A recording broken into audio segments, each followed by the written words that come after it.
Hello guys, let's look at this amazing question. The question says, if a minus 4b equals 18, what is the value of 3 raised to power of a divided by 81 raised to power of b? Alright, so before we start this, please kindly subscribe to our channel and on the notification bell so that anytime we upload questions like this, you'll be able to see it on time. Alright, so let's look at the solution.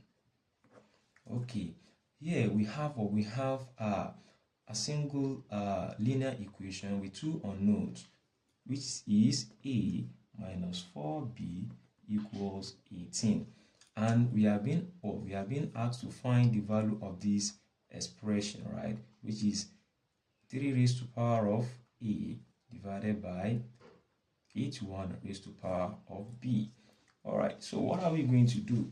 Okay, there's nothing we can do from this end, right? So let's look at a way of rewriting this.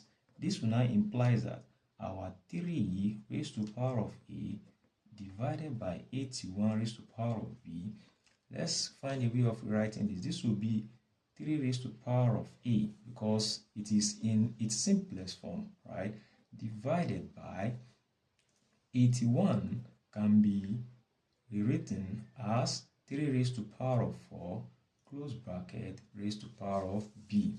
Okay, and don't forget, whenever you have let's see, x raised to power of a or raised to power of b is same thing as x raised to power of ab, because those powers will multiply each other.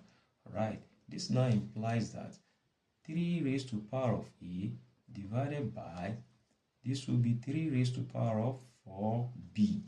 Okay, now don't forget that in the law of indices, if you have a raised to power of x divided by a raised to power of y is same thing as a raised to power of x minus y. That's one of the index law.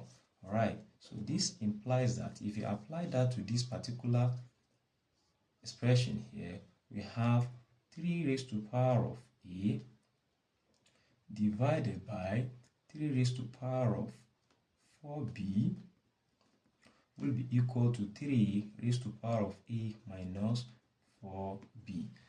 Is that not amazing? Alright, look at it. So look at something here, right? This our power here is equivalent to the value, to this particular value, which is 18. We have already given a minus 4b to be equals to 18. Alright, which now implies that, right, our 3 raised to power of a divided by 81 raised to power of b will be equals to 3 raised to power of 18. All right, so that is the final answer. Thank you very much. Please like and share this. Thank you.